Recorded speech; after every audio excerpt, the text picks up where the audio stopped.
Bye, Phil. Okay, I have other hobbies. I like to hold my breath and count sometimes. I got up to 4 minutes and 45 seconds. Yeah. Move your big head out of the way. I can sit and do nothing pretty easily. We will close out the podcast as always by saying, what will we say? Let's go beyond the first page. Let's go beyond the first page.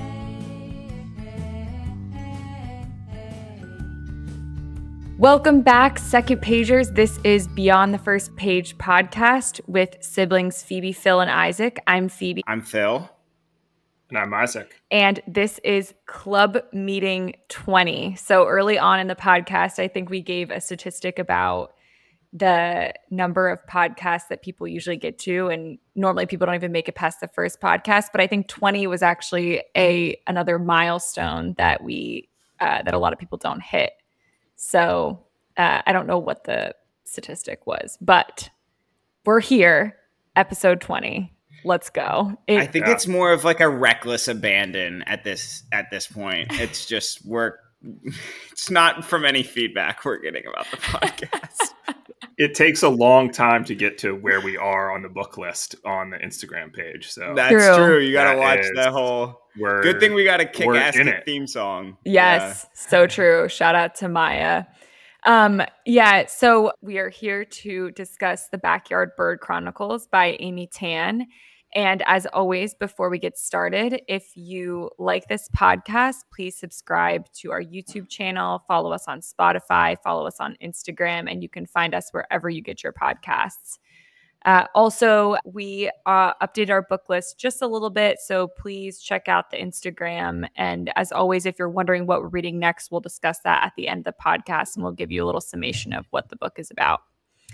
And to start today, we are going to, I was thinking of a name for our icebreaker because we don't want to call it icebreaker. I was thinking like sibling thoughts or thoughts from the sibs. That's just a working title. But today's thought or topic idea is a niche hobby that you're into. And actually, I'm fairly biased, but I think you two probably have some of the most interesting niche hobbies of anyone that I know. And so I think both of you probably could share something interesting. I'll go first. Mine's not super interesting, but I got really into crocheting purses specifically this year. And that's something that I taught myself. So that's my niche hobby. And I guess as an aside for our listeners who maybe haven't read the book yet, really recommend you do, because we talk about spoilers from throughout the book on the podcast.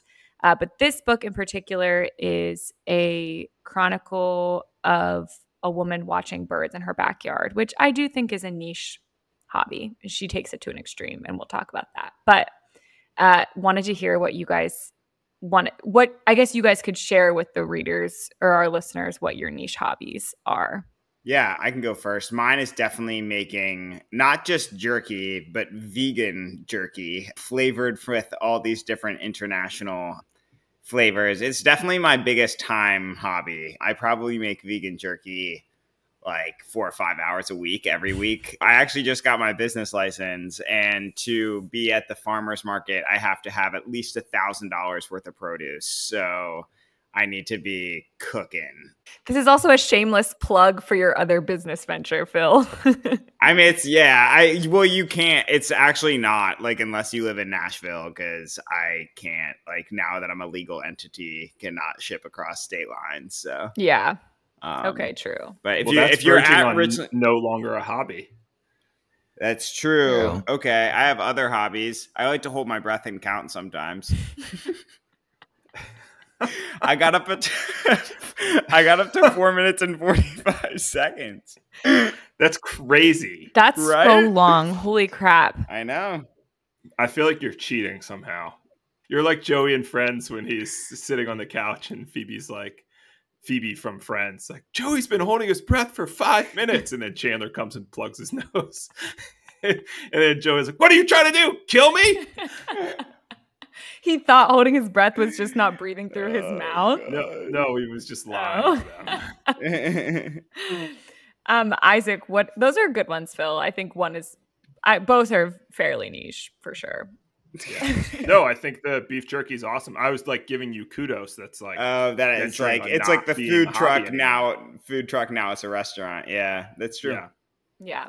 I think probably my nichest hobby is leather crafting, which I have a on again, off again relationship with. I'll get really into it for a little bit and then not do it for a couple years. But yeah, I'm actually working on a leather craft thing right now, which I'm going off no template, and I did a freehand drawing. So whoa. Wow. Yeah. Whoa. Risky business. Hopefully that's not for my birthday. I think it looks really good, actually. And no, it's not for your birthday. Nice. That'll be cool to see. That sounds great. Yeah, you were really into it a few years ago. I think you've gotten a little bit busier since then, but very cool hobbies, I think. Yeah. And I mean, that's it. Honestly, obviously I picked it as a segue for this topic, but yeah, let's talk about Backyard Bird Chronicles. And Isaac, could you just give us Backyard Bird Chronicles by Amy Tan in 60 seconds? Yes. So this is a collection of journal entries by the author of her observations of birds just in her backyard. She documents 60 different types of birds, as well as attempts to draw as many as she can, noting their behavior, interactions with other birds, different characteristics and eating habits, and questioning anything that she does not know or understand about them. Yeah, that's really it. It sounds kind of weird. And it was kind of weird, but it was also kind of, I mean, I think the first thing is really just, it's twofold. I think the first topic that kind of came to all of our minds was, who was this intended for? And I think actually in the foreword, she talks about how this wasn't really intended to be for, consumption by her readers, because she is a novelist. And so she has a following. But this was just something that she's genuinely passionate about, that her publisher and said, maybe you should, or I don't remember exactly who in her life said you should publish this. But then it happened, and it calls the question of, who was this intended for, since it was published. And I think we had some conflicting ideas about that. So I feel I kick it over to you to start off, because when we planned for this podcast, I was a bit confused on your point. And so let's run it by our readers. Maybe it's incoherent. So my point was basically that I don't actually think this book was intended for serious birders. I think if you're any bit more serious than she is, and she's pretty, like, she starts not knowing anything. By the end, she's like pretty knowledgeable, but it's been 4 years or 5 maybe. And if you're an expert, though, you're not going to read a beginner's guide to bird watching. So I don't think bird watchers, unless they're exactly going through that experience right then, like with her, are going to be reading this book. Like maybe someone who's interested in maybe bird watching, but if you're a birder, and that's what I sort of loved about it. Like it was very much like, I heard about this, maybe I'm into it.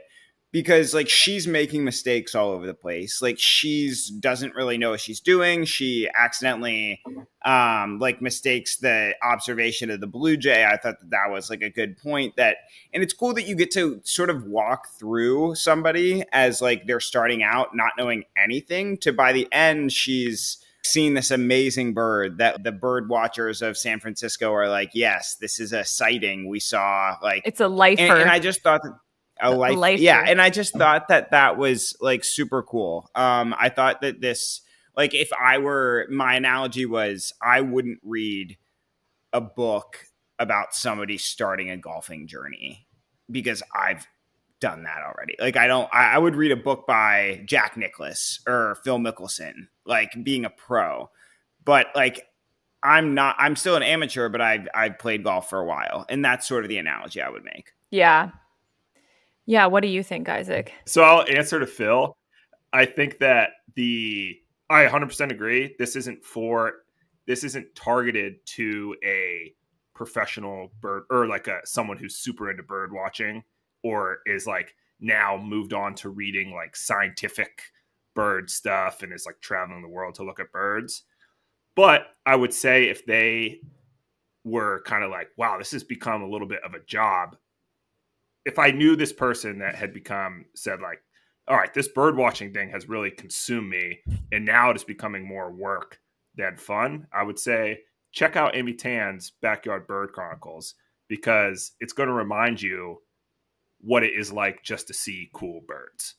Yeah. And maybe put the fun back into it. Mm-hmm. I don't think that's her target audience, but I think that's the kind of vibe the book gave off. Yeah. I think the target audience for me was just for anybody who likes reading about someone else who's passionate. And I know I've said this before, but people's passions make me passionate about stuff. Even if it's not that same thing, I just become passionate from their passion. Right. Yeah. And I find that like very inspiring. And did I think it's cool. Did you feel it, Isaac, in this one? Oh, I felt it for sure. And honestly, I read this one hard copy the whole time, which I am thankful for because I don't know if you guys listened to it or not, but I would imagine that I would have liked it less if I had listened to it. I can imagine the narrator was not great if I had. No, she reads it, so it was actually really good. Oh, okay. Yeah. Okay, well maybe we can just cut that then. No, I think that's an interesting point.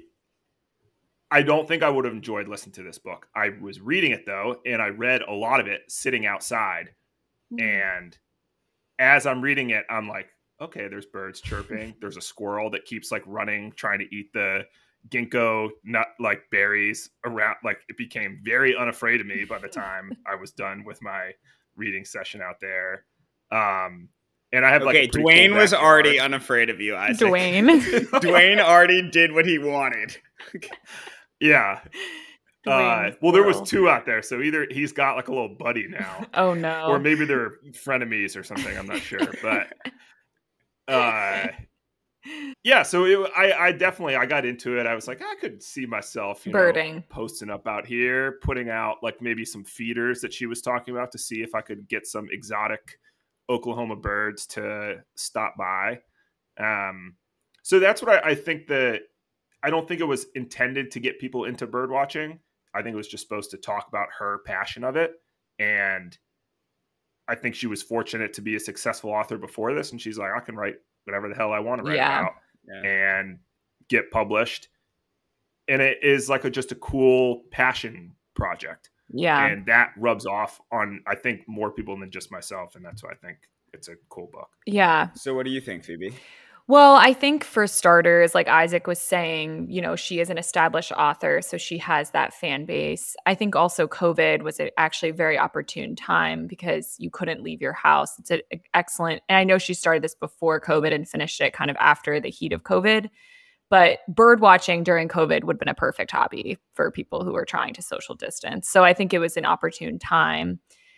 I disagree with both of you, though. I think I definitely see your point, but I really think that this was intended for people who are either avid birders or people who have a hobby similar to hers, which I think, like, I would classify her as an avid birder. I mean, she was chronicling every day. She was by the end of it, yeah, for sure. Like she was storing meal, like 10,000 mealworms in her refrigerator. It basically had taken over a good portion of her life, I would think.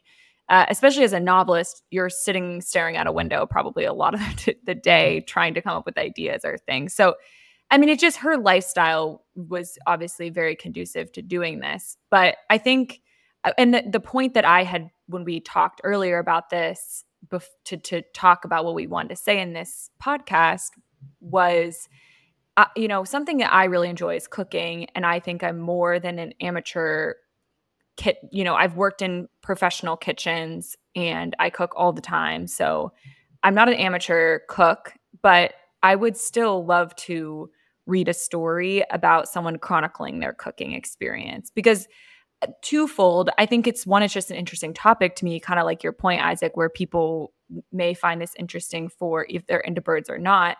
But then also, I think anyone can learn something from somebody else.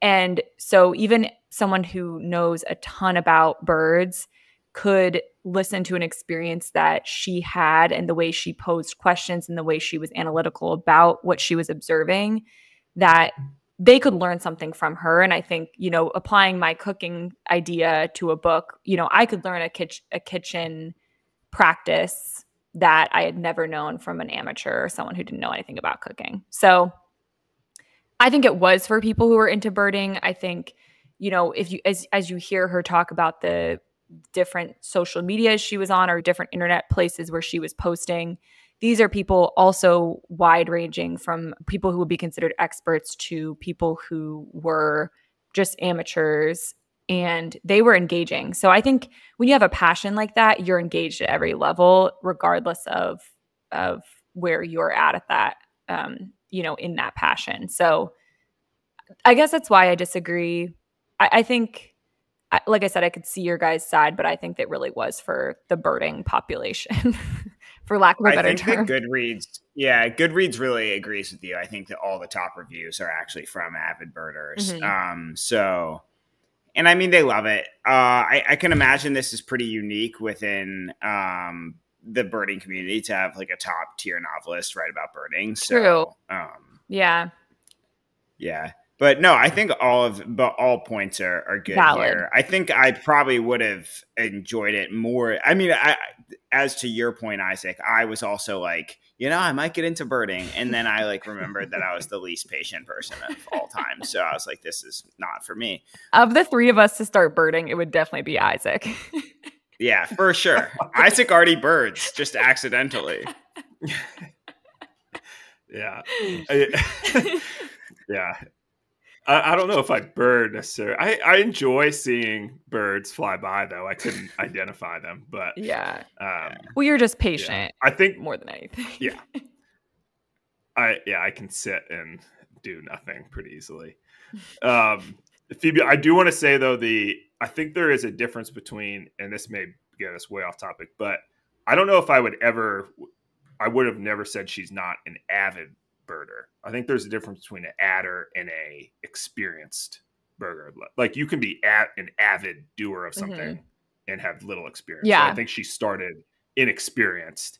And most people, like if you pick up a hobby, they're like, wow, I really like this. You become an avid of it, but it doesn't necessarily make you an experienced or even good at it. You can have these passions that aren't making money, aren't like, they're progressing you, but aren't not productive from the outside of the world productive. Right. Yes. Thank you. But still are so cool. Right. And so inspiring. If they make you happy, then you're an avid doer of it, even if you're not good at it. That's sort of beautiful, Isaac. I think everyone sort of wants to reach that almost zen where they can do things completely unabashed, non-productive, non-whatever, for the sheer joy of it. Yeah. That's the dream. It is. The dream. That's the absolute dream. And it's weird because it's harder to do than, it sounds easy to do, but are any of us doing it? Not really. It's, for me, it's impossible. I think about it every single morning. I wish I could just slow down. Well, so I was going to say a second point to what Isaac was talking about, where he mentioned he didn't like that he liked that he had read it hard copy, but I actually loved that I had listened to it because I think her emotions really came through, and I'm sure it came through in the hard copy as well, but you could tell that there was just a huge amount of empathy and love that she had for nature, and especially for animals and birds in general, or birds more specifically. And so, to say, obviously up front, this is a collection of observations, but we all three, I think, took away some deeper meanings, and it made you reflect on things in your life, which I think was also special about this book. And I think one of the biggest ones that all three of us had identified was this idea of mortality.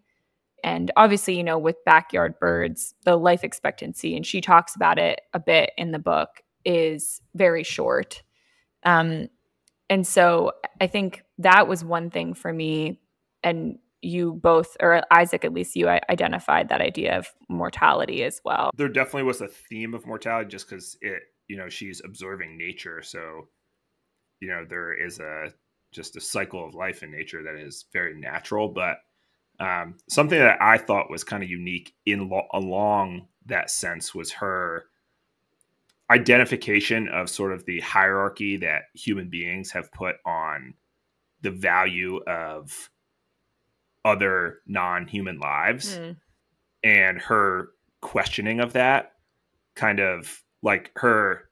I think if you ask the average person, they would be like, yeah, a cat's life probably matters more than a mouse's life or a squirrel's life or the bird's life. But then she's like, why?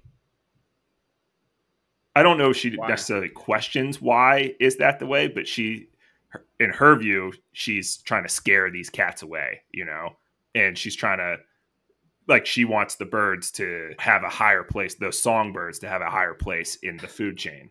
And she's like, I want the birds to not be like the cat's food, so she's out there scaring the cats away. But then she does the same thing for the rats. Like, she has the rats are the part of her like little ecosystem. So then she like kind of feels bad when the owls get the rats, where like most people would be like, get these rats out of here. Like, I'm going to get a cat to get all the rodents away. And then maybe if the birds are pretty, I'll be like, okay, hopefully the cat doesn't get anything. But if I had a cat, that's what I would have the cat for. Right. Yeah. But it's interesting because it, like, exactly what you're saying. And I didn't really think about that, Isaac, about her perspective, like flipping the narrative on the food chain kind of. But then it's also this argument a little bit of we as humans should not be interfering in that, like, yes, we're assigning that. Is a juxtaposition in this book for sure, because, I don't know if she necessarily comes out right away and says it, but, she is providing so much food for all these birds. So she does question, like, okay, these birds migrated from northern Canada. They're down here for their summer, and they're just like feasting on these thousands of dollars of food that I'm providing, that she is putting out. Yeah. And then they leave, and she's like, what the heck are they going to do when they go back to the tundra? Right. I don't know if it's necessarily right or wrong, but it's interesting. Yeah, I think that that's a completely different take on mortality than I was sort of taking. The direct one for me was sort of the difference between death in a natural sense and death in the unnatural. And it's weird because COVID-19 is like a natural thing, I guess. It's disease. And the disease that got the pine siskin or whatever was natural. But her treatment towards that, and I just wanted to read actually a passage. I think it's the first or second essay is about the pine siskin. And it dies, and she has to take away all of her feed and stuff because they could contaminate. And that's like, she's extremely sad about that. And she's just like, I really felt a lot of sadness. But then in one of the, I think it's the 60th essay, she writes, this week, a large number of the pine siskins in the yard has attracted the attention of hawks. Several times a day, the yard will empty all at once. Often a chickadee is the first to cry out in alarm. And she just sort of goes out to describe this situation. And it's like, there's no, like, I'm sad that these hawks are killing these birds. It's just like, because this is natural, like, this seems more natural than this just spontaneous disease. And I thought that that was really interesting. And I think it played really, really well into COVID-19, just while she was writing it, about sort of like, it seems so unnatural, the millions of people that were dying. And I think that that's like how we felt about it. I think she did that really well, really spoke to me, I guess. Yeah, it was interesting to hear that, to hear her perspective. And I think she was pretty self-aware. Phil mentioned to us that, this was like I don't want to turn people off who haven't read it, but this was a version of Doppelganger in a way, because it's coming from a person who has all the time in the world to sit in her beautiful home in San Francisco and watch birds, but she is very self-aware of that fact. And she's saying, yeah, I have these double standards of what the food chain should be, or that what's natural, what's not natural. But I've personally felt that she was very aware of those things and addressed it to not annoy the reader, which was good. Yeah. I think she was a very genuine person, and it's also just rare to see somebody so comfortable with, I mean, like, who she is, I guess. Like, Right. I can imagine this book being written of, like, Naomi Klein, who's rich because of her book sales, was really uncomfortable being rich. Right. And then, like, didn't notice the fact. But Amy Tan is like, you know, I wake up every day and I want to watch birds. And it's awesome that I can do it. So I'm gonna. Yeah. And that's weird and it's cool. Yeah, I think for me, the mortality was also in line with just her empathy and her being really upset about these birds dying. I think the hawk was the one. I think it was a hawk that she saved that ended up dying, and the leader of the Habitat Association she took it to had to call her, and just her emotional state about that was just, I mean, I wish I had that much empathy for all living creatures. And I thought this quote was interesting.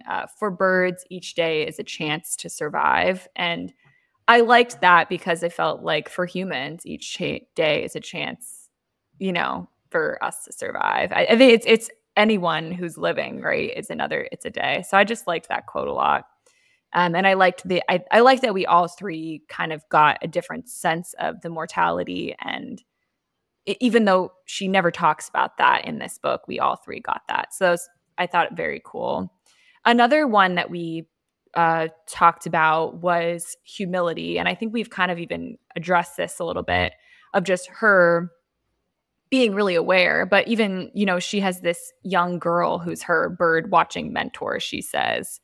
And I think it also goes in that this idea of humility goes into, we also talked about, she has these questions of, I wonder why this is doing this. And I think that the way she asks these questions really, to me, lends to her humility, because she is straight up saying, like, I don't know why. And I guess I wanted to hear your guys' thoughts on how she came across humble and how you perceive that. Yeah, I think that's a great intro, Phoebe. And I think that you actually stumbled upon exactly what and I didn't recognize this until I went back and looked for quotes, but those two things that you just said are actually exactly tied together. So I'm just going to read it again. I met a teenage girl who had recently turned 13. She was accompanied by her mother. We were standing next to a wide body of water, ... And then her journal pages were dense with fast watercolor sketches and question marks. Why, how, what? She asked some of the questions out loud to Jack, but her questions would begin, I wonder why. A child with endless unanswerable questions would be a challenge to be around. A nightmare, actually. I moved away. And she writes that wasn't an essay. That was the prologue. And for her to have the,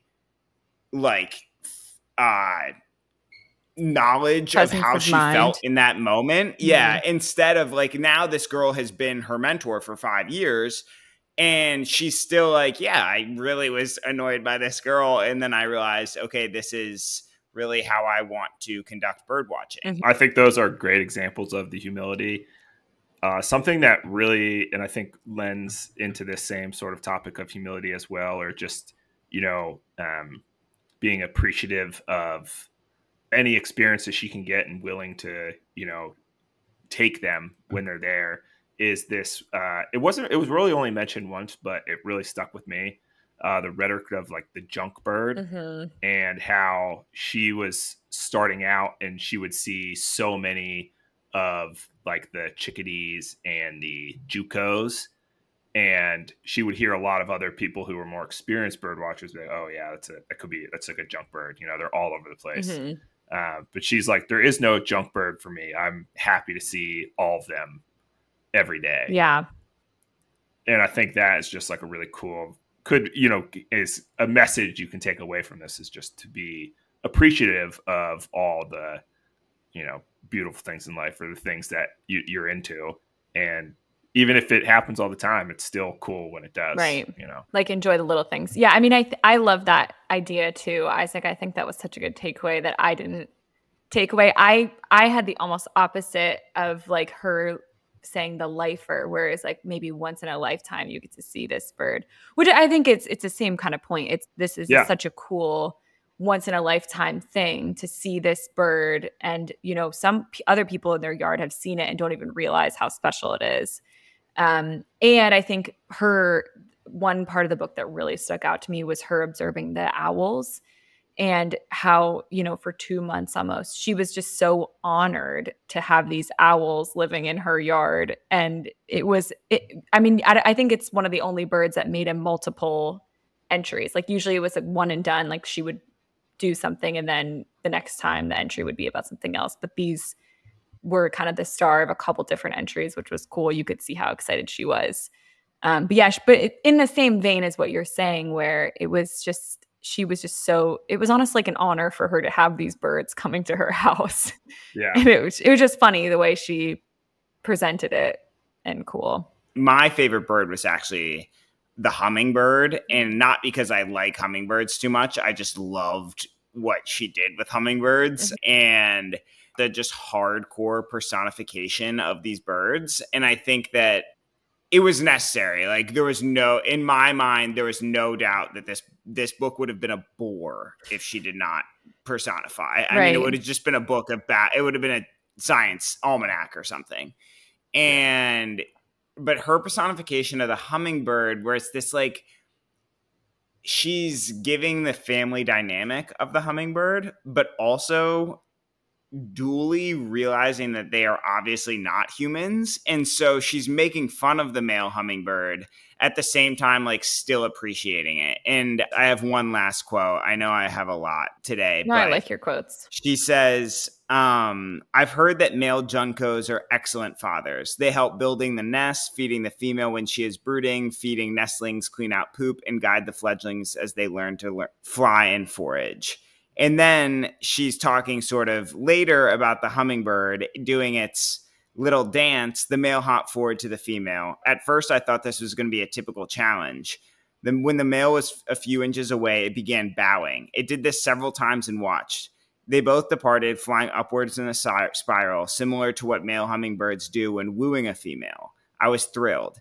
And then it goes off, and she's like, when I learned that the female does all of the work, my appreciation increased exponentially. The male hummingbirds do displays. They're very flamboyant, but the females receive short shrift, barely a nod to their existence. Today, I'll start drawing a detailed portrait of the female hummingbird. I wonder what she will think about as she does all of this to ensure the survival of the feckless father's offspring. And I just like, I mean, it's hard not to read that in a personification sense, of just like, it's odd because you think, I mean, I don't think anybody likes a deadbeat dad, but when they're birds, if they do something that's sort of beautiful and then are deadbeat dads, they're birds. So they sort of built up around that. And I don't know. I just thought that idea between how she weaves in human interactions, but then doesn't pretend like these are humans was very well done. I really identified with her doing that in the book. And I agree with you. I mean, I think it would have just been so boring otherwise. Yeah, I didn't really pick it up, but I think it was cool. I think definitely it would have been boring if she hadn't given them some sort of life. Yeah, some sort of character. Yeah. And I think, this book was a quick read. I think for anyone who's thinking about maybe still reading it, I think there's definitely something you could get out of it.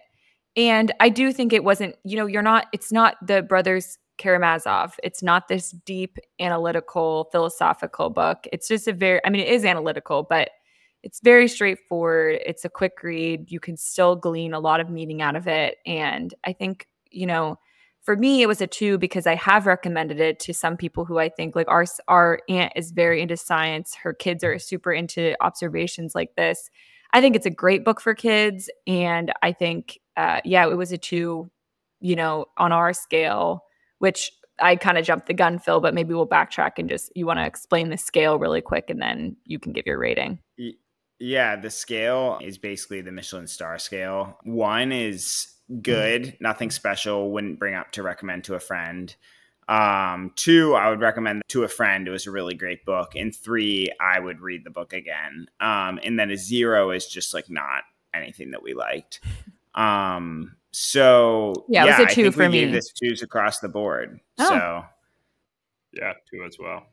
I think for me, it was definitely something that I would recommend to somebody who likes these type of books. I would not it's not for everyone. or just like is not a huge reader. Yeah, I mean, I would never, if they're like, I love Harry Potter, I wouldn't be like, you would love the Backyard Bird Chronicles. Right. Like, but if they're like, I like reading the New Yorker, I would be like, you should read this. It's not serious. It's written in sort of long form, but it's a light read. I think the best way I heard it described, and I don't mean to, like, this is not a denigration of the book, but it's a great coffee table book. Yeah. 1, it's got drawings, so great. But 2, it's like you pick it up, you read the 58th, and you're like, boom, I didn't need to read the first 57, and I don't need to read the last 15. Yeah. Yeah, it was hard for me. We can go into if you like the Backyard Bird Chronicles, what would you recommend to our listeners? And to be honest, we talked about this right before because I realized I couldn't think of anything. And I don't want to lead people astray and recommend something that I don't know that it would really be equal. But now that you say like a coffee table book, like I have a hideouts book where it's just like, 200 really cool tree houses, or they're like cool places to stay around the world. Something like that, honestly, like you're saying, Phil, it's a coffee table book. But yeah, nothing particularly came to mind. I'm hoping maybe one of the 2 of you can recommend something for our listeners. Isaac, what would you recommend? It looks like you have something written down at least. Yeah, I recommended Goat Song by Brad Kessler. It is similar in that every chapter starts with actually a cheese recipe from the goat milk that he makes, but it's more of a story of his getting into raising goats and his just interactions with them and stuff. Interesting. But it had just similar vibes of him just like he's a writer. He moved up into, I think, Vermont. Actually, yeah, it was Vermont. And he's just living with his goats. Like he goes out and walks them up the hill and hangs out with them and stuff. So very similar to Amy Tan vibes, just chilling and watching these birds. He's just hanging out, watching these goats and gets really into it. Yeah. Another cool thing about this book. So that was a cool read because I liked agriculture. Right. He raised goats growing up and stuff. Also our Uncle John's vet practice was mentioned. Oh, what? Wow.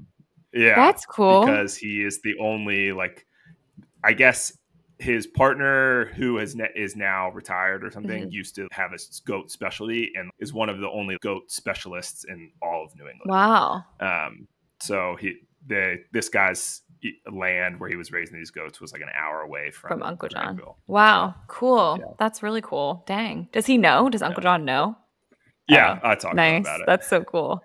What about you, Phil? Yeah, so I actually have 2 that I would recommend, and then a third one that I think is similar. And I don't read a lot of books like this, but the one that I think is similar is Braiding Sweetgrass, which I do not like at all. So I will not say I recommend it, but I do think it's similar. I think she appreciates nature in a patronizing way, a disingenuous patronizing Phil, way. don't recommend this. No, I'm not. I'm just saying it's very similar. But a lot of people love Braiding Sweetgrass. So I'm taking a dose of Amy Tan's humility and saying that you might like it if you like this type of book. Gotcha. The 2 that I would recommend. I would agree with that as well.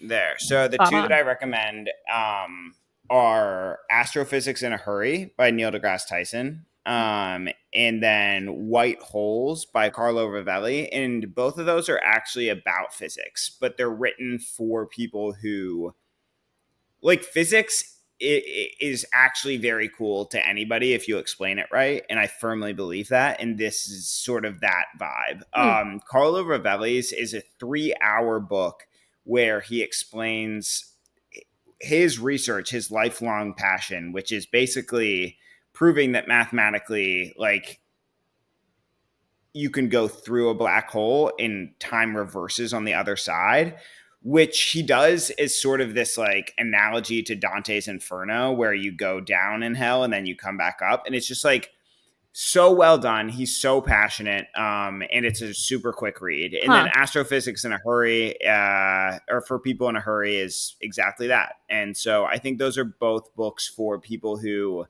are beginners or just want to read about something, but don't really want to do it and just want to read about something. Yeah. That's something new. So. Yeah. Interesting. So we have a quick update for our listeners, and that is that we made a TikTok. We're embracing book talk. And so typically at this point in the podcast, we would tell you what we're currently reading, but recommend instead that you go check out our TikTok, because we'll have videos with a little bit more in-depth ratings and comparisons to other books that you've maybe read in the past. So really recommend that you check that out. And of course, if you're still wondering what we're reading, maybe you don't have a TikTok, please feel free to post a comment on Spotify or Instagram, and we will be happy to share what we're reading currently. And that kind of brings us to a close for today. So before we go, let's talk about what we're going to be reading and discussing next time on the podcast. Isaac, would you be able to share that with us? We are reading Mind Games by Nora Roberts for our next book club meeting. Mind Games is about Thea Fox, a young girl with a special psychic gift. Every summer, Thea and her brother Rem visit their grandmother Lucy in the Appalachian Mountains, and tragedy strikes. This novel is about Thea balancing her gift and navigating her relationships with loved ones. That is exactly right. I have finished it, and I am very excited to discuss with you guys. Have a lot of thoughts about that. I know Phil does as well. So Isaac, once you're finished, I am very excited to hear those as well. And all of our listeners will get to hear all of our thoughts 2 weeks from now when we discuss Mind Games. And with that, we will close out the podcast as always by saying this is a bi-weekly reminder to call someone that you love. Maybe that's your siblings. Tell them about a good book that you've recently read. And hopefully that is The Backyard Bird Chronicles by Amy Tan. Go to your local library or use your Libby app. And until we meet again, stay classy, second pagers. We'll talk to you later. Bye, guys. Bye, guys. Let's go beyond.